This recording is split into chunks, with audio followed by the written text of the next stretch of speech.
let's talk. If you can see me, I'm here, I'm in. Okay, that's awesome. All right. Okay, just so that we're clear, you're doing this from where your car is being repaired, and that is dedication. So I love you more. That's all. Hey, Well, thank you. let me go ahead and get started. Absolutely. Hi, welcome to God and Matter. I'm your host, Arlene J.M. Grant, and today my guest is Coffey Anderson. Coffey is a country singer, but he's also a dad. He's a dedicated father committed to the wellness of his wife. Absolutely. And he is patriotic. That's who I say you are. Well, thank you. But who are you? You know what? I'm all those things. I'm a little bit more, and I'm a blessed person. And when people ask me, they go, man, how did you get here? Tell me. And they say, I tell everybody, I feel like I'm in a tuxedo t-shirt and I'm at the prom. Like I'm really not supposed to be here, but I'm here. And it has just been a blessed ride. And when I say blessed ride, I don't mean everything's been great, but it's a blessed ride. And everything, good or bad, has happened for a reason. And I honestly think that God has his hand on my life, and he always has. And I believe in finding the silver lining. I always believe in that. And it's been a blessing. So it hasn't been easy, hasn't been perfect, but it has been a blessing. So yeah. I do believe God has his hand on you. Thank you. And I listen to your music and the melody in your voice, and that God is with you. Oh, I appreciate it. Thank you. So I really appreciate it. Sure. How did you come to this path of being a musician? Well, my granddad sang in gospel quartets on the Chitlin circuit. Oh, wow. So from Texas, Louisiana, Mississippi, Georgia, Alabama, and made his way back. So he sang with the Dixie Hummingbirds, the Mighty Clouds of Joy, Sam Cooke and the Soul Stirrers. My cousin Cookie had a song called Matilda that went #1. So music has always been in our family, but my family in particular, granddad, uncles, was 100% gospel music. Everybody sang in the church, and you had to sing. It wasn't like, oh, they can sing, good job. No, you got to sing. I mean, Martin Luther King fans thrown at you because you bringing it, they going crazy, and my mother had this voice that was a mix between almost Bonnie Raitt and Whitney Houston because she had high falsetto. Oh, wow. And music was just a part of our culture, our family. The whole family harmonized. My Aunt Carolyn would get on the piano. She was 17, 18. It was just gospel music. And I was raised in Central Texas, so I ended up going to a county fair with a buddy and with my neighbor, and it was this country band playing on a flatbed trailer. Like, it was just a back of a truck that they parked, they put a band on it, put a generator in the back, and everybody was going crazy, and they were singing every word, and I was like, what is this? And I felt that togetherness in our community that I hadn't seen outside of the church. And I realized that I had a gift and that I could use this voice and possibly bridge the gap. I borrowed a guitar from a girl I was dating's dad in college. She dumped me for a guy that worked at the mall because he dressed nice. And I kept the guitar in the breakup. That's terrible. And I bought a Mel Bay guitar book, and I sat in my dorm room and learned I taught myself how to play. I recorded my first album in my buddy's closet, and I started making my own CDs. I didn't have a venue because I didn't play bars and stuff. I didn't drink. I didn't do that. So if I wasn't singing in church, I would sing on the street. And so singing on the street, I felt like I had to get people's attention. So I had to have the personality of the songs. I developed an email list because I wanted to have a repeat customer. So my albums were 1 for $12 or 2 for $20. And hey man, and the $12 is awkward because it's hard for people to find 2 $1 bills and a 10. So most of the time they just got 2 for $20, which gave me an upsell bump. And I got their email. So I had an email list of probably, I think it was 9,600 people at the end of that year. And I made $86,000 singing on the street. That is incredible. It's not. And me, like a dummy, it was cash. I put it all in the bank, and the IRS was like, good job. You owe us a lot of money. So I developed an LLC and started a business and started it from my house. And I developed pre-orders with a PayPal button so people could pre-order my album. And so what it did was it allowed me to get income that I could work off of to get the album produced, to get music videos done, to get graphics and everything done. I don't know. It's a different business model than what the typical music industry people do. That is entrepreneurship at its finest. How old were you when you were doing this? Oh my goodness, I was 26. That's so amazing. It's crazy. I just felt like we needed to have a product, number one. And number two, we had to have a system for repeat customers. And that's where the email list and that came into. And I didn't know this. Tyler Perry did the same thing with his plays. He would go to churches and get everyone's email and email them whenever a new video came out. And, now he has an email list over of like 10 million, but it still works. And a lot of times people aren't taught this, especially in our community, about what we have in our hands. And I felt like as long as I had a guitar and a personality, my tax return was $1,200. I went to Guitar Center. I bought the open box sound system. So it was right around $400. It was typically $1,000, around $400 because it was an open box. And I got a cart. I bought a boat motor. And then I used an inverter from Fry's. It's an electronics store. So I can attach my boat motor to that inverter and plug in my sound system, and I can play anywhere. I created a generator for electricity, but it wasn't loud. It was on a cart. That is genius. That is genius. Oh my gosh. I think we don't, and it goes back to being educated. My mother was a school teacher. So when I was in third grade, she gave me Roots. I read Roots in the third grade. We studied George Washington Carver, studied Garrett A. Morgan, Madam C.J. Walker. So I started learning about Black people in the United States, Black Americans that had thought outside of the box and created and made something better with what they had, with what they could do at that time. And when you start looking back at success is duplicated. The hard part is there's not a lot of people that tell our side of American history. So when I talk with people, they go, oh, well, what do you think of Black history? I think Black history is American history. Yes. I don't think we need a month. We need a whole year. Yeah. And so, because now it's like, oh, well, African American. And some people are, but I'm Black in the U.S. And I'm going, man, Black history. There's so many Black people that get labeled as African American from the islands or from Trinidad, or there's so many we come in so many different shades in so many different places across the world to the U.S. And so did our ancestors. And so a lot of that, it's like, man, I want to read about all of us. And I don't want to just have American history excluding Black history. I want them to be all working.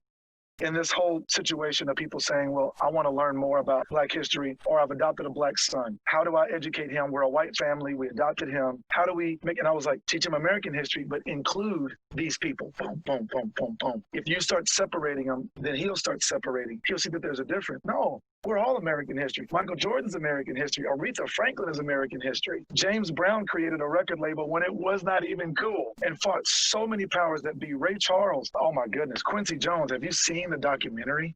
He saved Frank Sinatra's career. And you never see them in a picture together. No. Amazing. Right. So when I talk, I don't let people say, well, you're oppressed. Wait a minute. I want you to understand that we are more than conquerors. We have overcome so much. And that's the feeling that I want my son, my daughter, my sister that's in Georgia to have. That's what I want my nieces to have, who spoke at the rally in Athens, and she had so many scholarships to go to Harvard. She chose to go to UGA so she could stay close to her mom because she felt like there was a movement coming, all while battling lupus.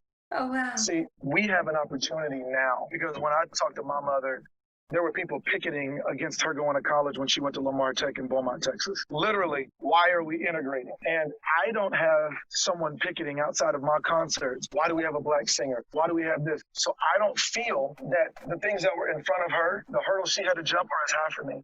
They are in some ways, absolutely. And we need to fight certain injustices. But I think because of what she went through, it's a lot easier for me, but I have to take advantage of that. That's true. You do have to take advantage of it. I think every generation has a responsibility to move forward and respect the ancestors and respect the struggle of our parents. Absolutely. You have to honor that. When I see older Black men and women, I will let them go first, let them walk. Yes, ma'am, no, ma'am. I'll get out of my truck, walk all the way across the parking lot to help her get in. That's me. That's me. That's a given, because I'm from Texas. My old man don't play that. He don't play that at all. So if you're a woman, if you're a lady, I got to hold the door. That's just how we roll. That's awesome. So you mentioned something really important, because you had a post recently on Instagram. Right. Where you spoke about Back the Blues. Right. So that kind of opened up a can of worms. What was that about?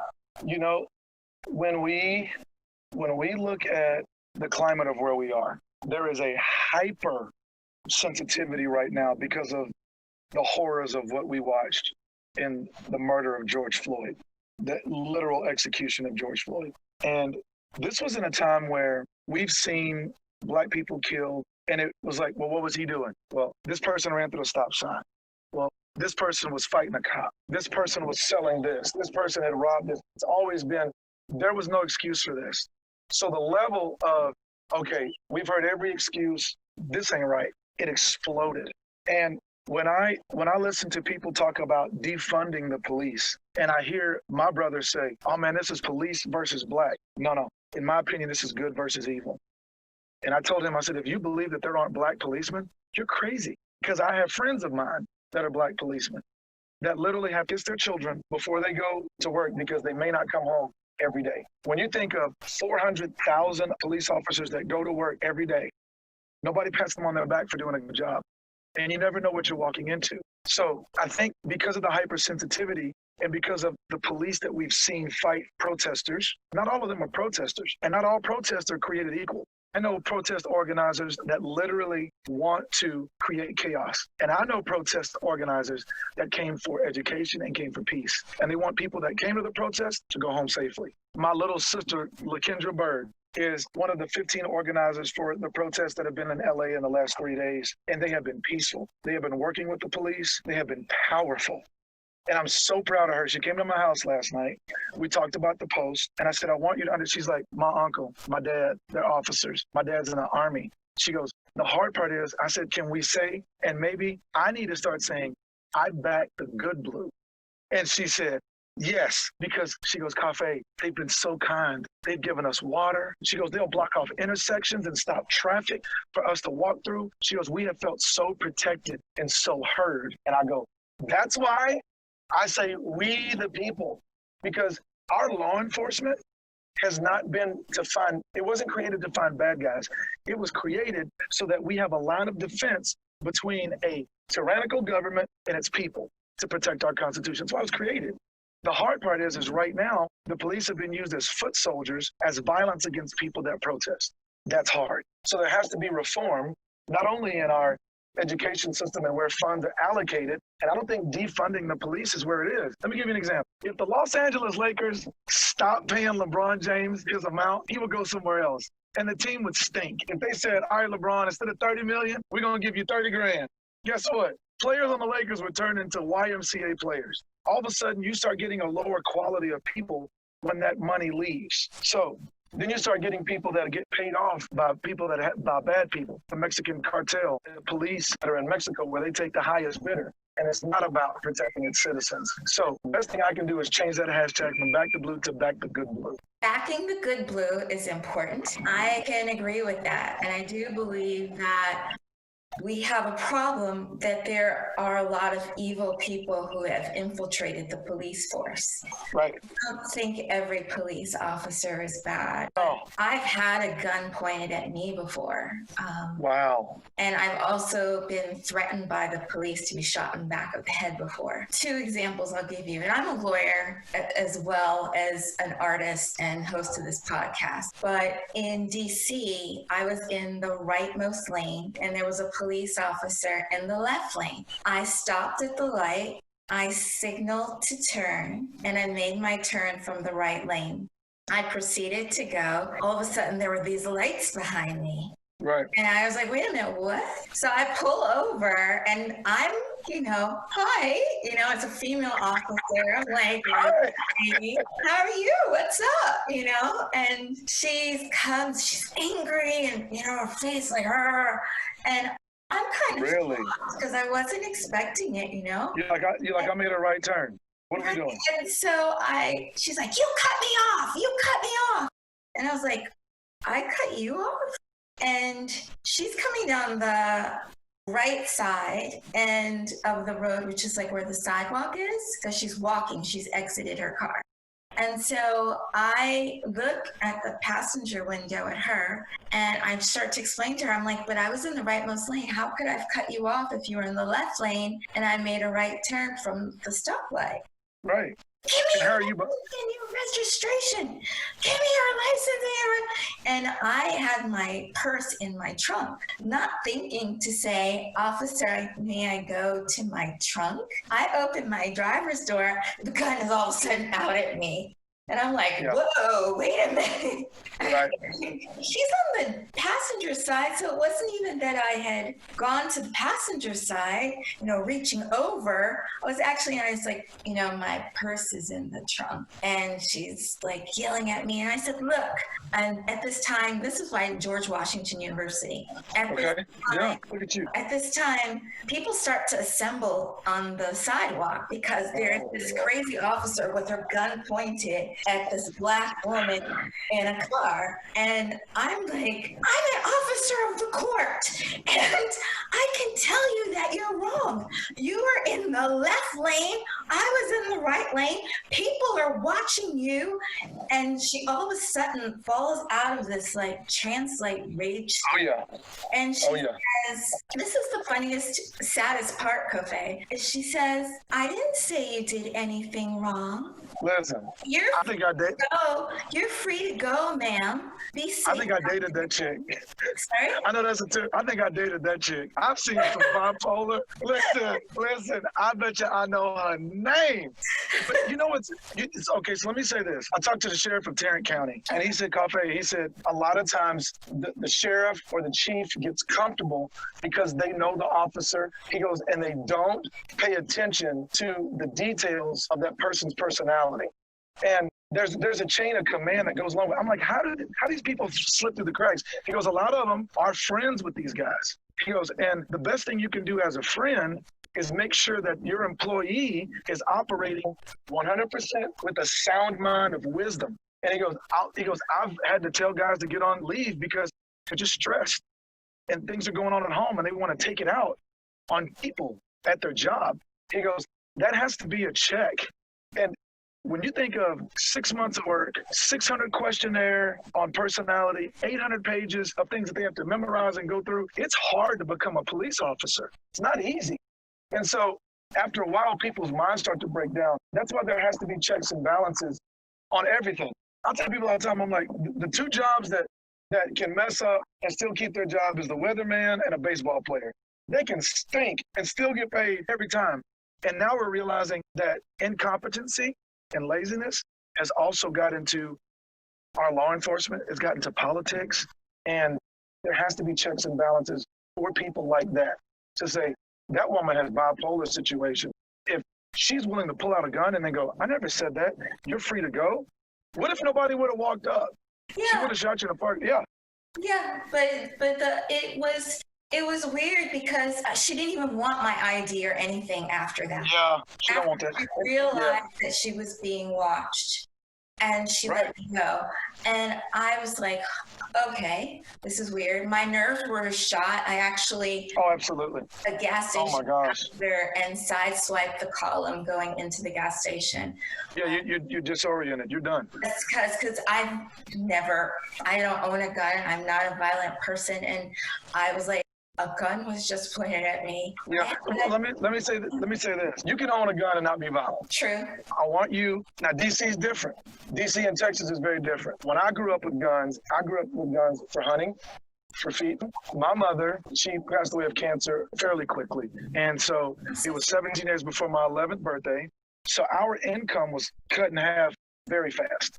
And so my dad was working. We ended up buying a deep freezer, some Ziploc bags, and we had to hunt and fish to get enough to eat for me and my sister and my daddy. So we hunted and fished every afternoon when I got home from school, probably from 4th grade to about 6th grade, to fill up that freezer to make sure we were good on food. I thought we were just going to go hang out and spend family time because my dad didn't let us know that we were struggling. So guns mean something very different to me. I was a basketball standout in high school, and I went to D.C. And so I played ball for a summer at Tucker Road, played ball in Maryland. We went to Tucker Road in Virginia. We were at Evans Park in D.C. hooping with a lot of the guys, and guns were very different there. Two of the guys that were there at the beginning of the summer went there at the end of the summer because of gun violence. And D.C. was hardcore. This was summer of 97, summer of 96. I was young, man, and just kids would be on the porch playing, and then 2 days later, you'd be like, wait, can they come outside? Mom starts crying, and very different. And so when you have the lack of resources that the urban community has been given, people have to fend for themselves, and guns have a very different connotation. I do want us as a race of people to understand the power of the Second Amendment. and having legal guns to protect our family, to protect ourselves, even against police officers in a tyrannical government. It is a right that we have been given, and it is extremely powerful. And like I said, what stops bad guys with guns are good guys with guns before the officer gets there. Even in our community, we live in a very affluent community now. It's 90 seconds for us to call an officer to show up. A lot can happen to someone in 90 seconds fighting a perpetrator. And that's fast. Imagine 4 minutes. Imagine some of these other communities where they don't have that type of response time. I think that Killer Mike has it right when he talks about exercising your Second Amendment. I think Derek Grace has it right when it comes to protecting our families. And so we gotta do more than just let our ancestors have picks and shovels. We gotta learn how to shoot and have moms that learn how to do it as well. Go ahead. I do agree with that. I actually did go to a gun range to learn to shoot after that experience. And surprisingly, I hit the target every time. And the shell did not fire. But yeah, I hit the target every time. You from DC. You think y'all can't shoot? That ain't funny, but that's funny. Anyway, of course you hit the target. Yeah, but it was kind of funny because I thought picking up a gun that I'd be like weirded out by it, but I wasn't. No, you're not. You're not. It is our right. Mm-hmm. It is our right. And if we use the resources that have been given to us, if we really understand the Constitution, if we really understand the power that we've been given, we don't need anyone to give us a leg up. I'm telling you right now, there's so much power. We have been given so many different things, yet the lack of education on how to get those things is what's really held us back. And I love what Rick Ross said when he said, buy back the block. I've seen so many guys, my buddy Rod Watson of the Rod Watson Real Estate Group is literally buying back the block. Always. Let me tell you, politicians care about money. They care about money. If you don't think so, buy $1,000 plate to one of these fundraising events. They're going to know your name. They're going to care about your cause. And then donate another 10 grand on top of that. It makes all the difference in the world on who they give their attention to. And if we have the income, and I see people all the time, oh, well, they live in poor communities. That's a lie. That's a lie. Because if the Black community was poor, why are people buying up all the 7-Elevens and trying to get everything and put their business there? Because we have disposable income. We have disposable income. We're not investing. We're not owning, but we have disposable income we're spending. That's some jewels right there. I'm telling you. Jewels, and that's the truth. I do believe in acquiring property and land. I do believe that the community needs to acquire property, spend less on things that are not tangible. Now, some might say, well, my Louis or my Louboutins are tangible. Yeah, but how is that going to increase your stature? Right, those are liabilities. We need assets. I love Nehemiah Davis, and Nehemiah teaches how to own an event space. And just having an event space, cleaning it out, having chairs available in the back, having an arch for weddings. And he literally retired his mother by having one event space. Well, now he's probably 11 of those deep. And he's teaching other Black people how to own event spaces. And these people are literally retiring from their 9 to 5. They're getting 3 events, Friday, Saturday, Sunday at $1,200. The overhead is $150. So all of a sudden you do that for 4 weeks in a row, you're walking away with $12,000 profit. If the event space is $2,600, you're still walking away with $9,400 in your pocket from a place that has a bathroom, a couple of bathrooms. All you gotta do is sweep the floor and throw the trash away when the wedding's over. You are very, very industrious. Oh, I think we have so much in our hands, and we can really do a lot. The last thing is we probably have 6 to 8 years where the Black vote is really going to swing an election. The Latin community is coming in by droves. They're multiplying. They got big families. That and 8 to 12 is going to be the largest majority minority vote. They're going to have the largest of the minority when it comes to that vote. So we have probably 8 years left, this election and the next one, for us to really get the things that we need for our community set in place for our children and grandchildren. Important advice. Now, when you talk about children and grandchildren, I think your son's name is Ethan, if I remember from the video I Absolutely. saw. Little Yes, it means strength. It means power. Yeah. So cute to see him running on stage as a little baby, dancing to daddy. But what do you tell him when he sees these things happening? What do you tell me? I speak truth. I speak truth. Train him up. And you know, he asked about George Floyd. He saw a picture in a rest in peace at a protest. And we were at Laguna Beach, and we went and met with some of the protesters and organizers, and he was with me. And I remember when the Ku Klux Klan came into Brownwood, Texas, my aunt was there, my mother was there, my cousins were there, and they were on one side shouting something, and other people on the other side, and my mom had me in the car, and we talked about what these people believe. And she didn't say black versus white. She always said good versus evil. And I was like, huh. And so she always talked about good people, good intentions. Intentions go a long way. If I come at you with a knife, you go, well, what if I'm a surgeon and you're on an operating table? See, intentions are everything. Sure. So when I talked to Ethan, color came up 2 weeks ago. He went to a friend of his house, and my son was called the N-word by another black kid. See, I don't like that N-word, period. I think black people should use it against black people, and I definitely don't think anybody should use it against anyone. It means ignorant as well as being pejorative, but go ahead. And he was at a little pool event. It was like 5 boys swimming. And this black kid, way darker than Ethan, but called him the N-word and kind of got in his face a little bit. And so the mom saw this, and Ethan didn't know what the word meant. Oh, wow. So we had to have that conversation. He's 8. So we had to have that conversation.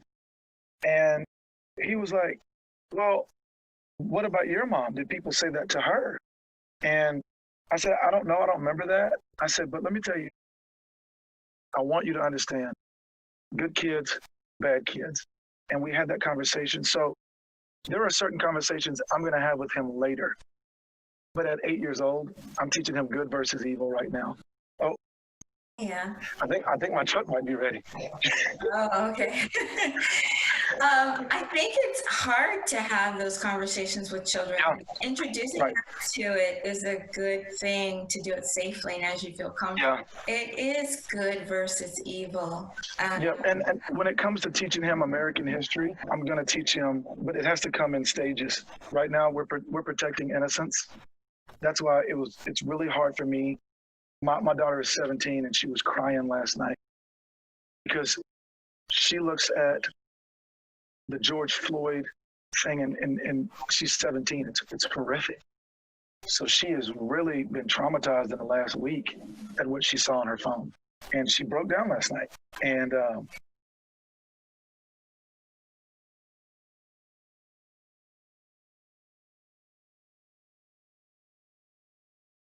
yeah, it's hard when you're not the one to show them these things. And so you have to talk with them. And she cried on her bed a lot.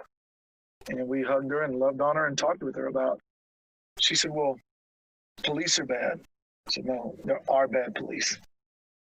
There's good police. And so the emotional side of it. And so we had Kendra Byrd there, who organizes the protest. And we all sat on the bed. And I said, it takes all types. Kendra is the foot soldier. She wants to show the physical representation of we are here. We want change. She's in the middle of the street. She's got posters. She's got a megaphone. And there's 400 people walking behind Miss Kendra. Daddy moves different. I'm meeting with sheriffs. I'm talking with mayors. I'm talking with city councils. I'm talking with the 3-star general of the Marines. I move different. So she's like, well, why aren't you posting about this? And why aren't you? I said, I move different. And so Kendra said, your daddy needs to go into these council meetings and talk. I need to be in the streets. So if we realize that it takes all of us operating with the same goal, then we're more powerful. We've never networked as a Black people in the U.S. We've always been disconnected. Yeah. I think this is showing us that we have to network with all arms, whether we totally agree or not. We have to remain resolute and connected. Arlene, thank you for having me. Sure, it's a pleasure to have you. I know that we're wrapping up, kind of, but I think, what does it do to you as a dad to see your daughter crying like that and your children in pain? You know what? It's a part of growing up. She's 17, she'll be 18 in November. It's part of growing up. It's an unfortunate part, and it's part of parenting. I've sheltered and shielded her as much as I can.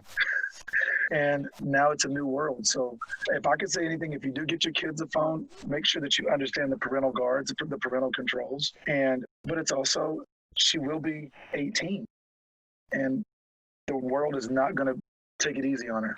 So this is the hard part of, we're going to have some real adult conversation, and we have been having them.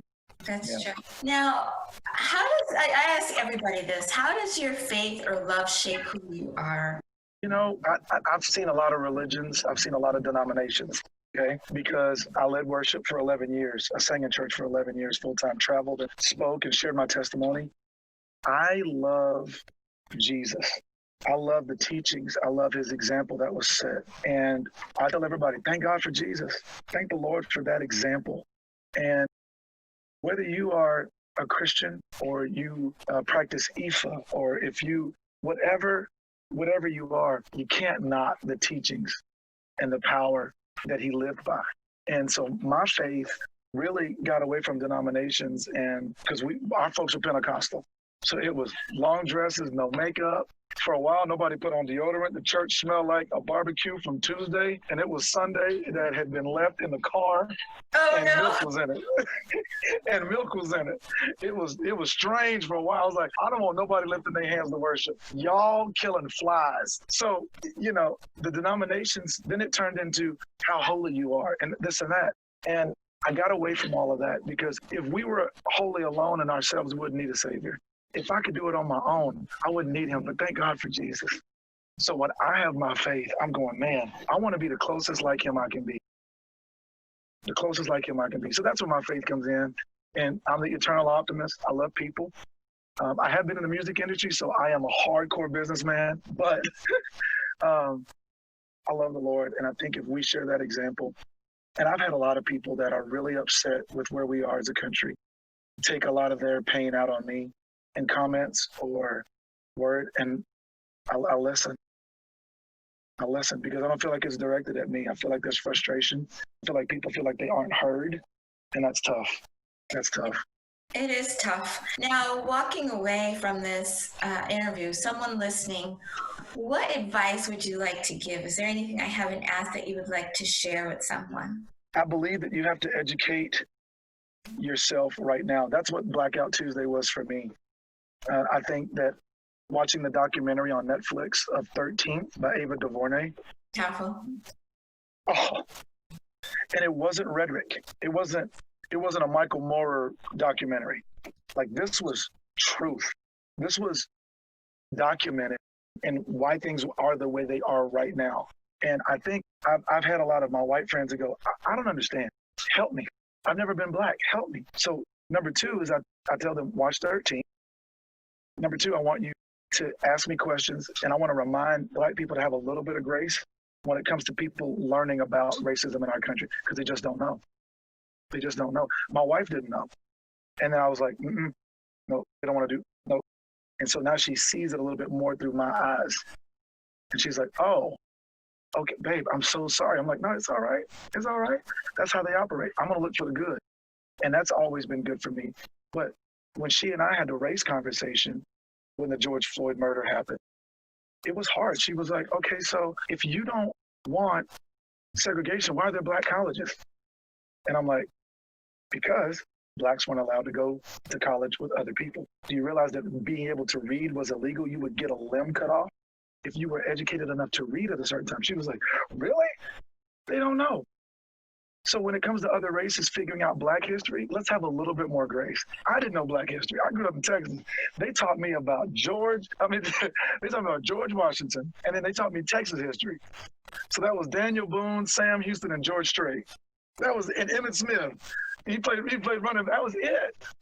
So that's true. I'm from Montgomery County in Maryland, which is one of the counties in the country. And I know what that is. Absolutely. We weren't taught that. And my mom, even dad, they put us in private school at one point. We were not taught Black history. Not at all.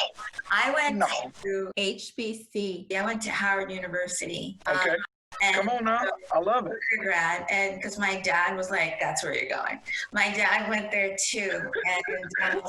And it's a culture thing. It's a family thing. Yeah. I love it. School was our choice, but he was like, you're going to go. And I'm so glad that I went. I'm so glad that I went, and it's important with what to know your history, right? Yeah, to know your history. So I encourage people to avail themselves of the resources that you mentioned. Now, in terms of you and following you, Coffey, how can people connect with you? Oh man, everything is Coffey Anderson. It's like coffee with an EY. If you're having trouble spelling it. Yeah. But Instagram, Facebook is always great. You can always email me through the website.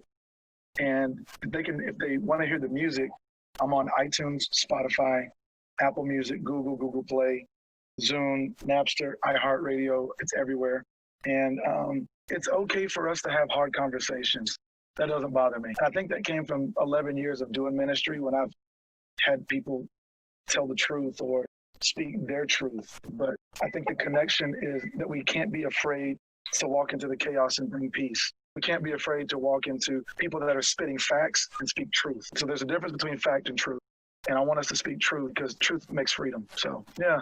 Arlene, I'm proud of you. Thank you for having me. Thank you. I'm proud of you too. I'm glad we had this conversation. This was, and so just so you guys know, this came from her asking questions about what my post was about. And I said that we needed to talk.